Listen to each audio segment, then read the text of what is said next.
बाद आप सभी का स्वागत है। चुनाव जीतने के लिए नेता क्या क्या नहीं करते। चौमू के विधायक रामलाल शर्मा ने तो हदें ही पार कर दी है।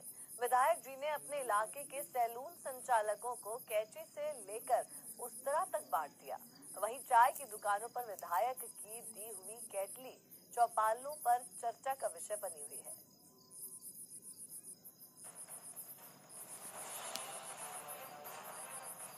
चुनाव लोकतंत्र का सबसे बड़ा पर्व है। यकीन न हो तो चाय की दुकानों और सैलूनों में होने वाली चर्चाओं को सुनिए। तभी टी शॉप और सैलूनों को साधने की कवायद परवान चढ़ रही है।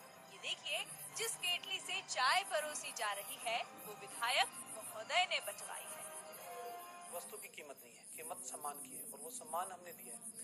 और ऐसे वर्ग जो आज भी वो ये कहते हैं, सब पहले विधायक हैं जिन्होंने हमारे को चुनाव जीतने के बाद भी याद किया। चुनाव जीतने के लिए तो सभी याद करते हैं। और एक सम्मान की जिंदगी जीने वाला जो वर्ग है वो हो सकता है कि आर्थिक रूप से कमजोर हो, लेकिन स्वाभिमान के साथ जी रहा है। और स्वाभिमान के साथ जी रहा है तो हम उसके साथ खड़े। रामलाल शर्मा ने सिर्फ केटलियां ही नहीं बचवाई, आंगनबाड़ी कार्यकर्ताओं को छाते भी बांटे। यही नहीं, केश कलाकारों को विधायक ब्रांडेड कैंची से लेकर उस्तरा तक बंटवा चुके हैं, मगर पूरी सावधानी भी बरती है। एक संस्था से पूरा खर्चा करवाया ताकि विधायक पर किसी भी तरह की उंगली ना उठे। पर कांग्रेस कहती है कि विधायक जी की जमीन खिसक रही है, इसीलिए ऐसे हथकंडे अपना रहे हैं। मानसिकता या विचारधारा के जो लोग हमारे पास में आते हैं, हम तो सभी, हमारे पास ग्राहक सभी विचारधाराओं के आते हैं, लेकिन जब कांग्रेस के या किसी अन्य विचारधारा के लोग आते हैं तो वो थोड़ा झिझकते हैं कि उस तरह दूसरा काम में लो। हम कहते हैं कि भाई इसमें क्या हो गया, आपकी पार्टी से दिलवा दो हमें, क्योंकि आपकी पार्टी ने हमें सम्मान नहीं दिया, तो जो हमारा सम्मान करेगा हम तो ब्रांड एमएसए के रूप में उनके लिए कार्य करेंगे।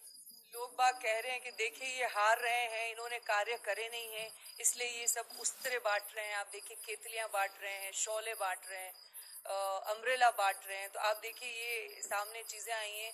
आई थिंक ये बांटने का कार्य तभी होता है जब उनको लगता है कि सत्ता जा रही है। पीएम मोदी ने चाय वाला बनकर लोकसभा का चुनाव फतह कर दिखाया था, तो वसुंधरा राजे ने केश कला बोर्ड का गठन कर सेन समाज को बीजेपी के साथ जोड़ने की कोशिश की थी।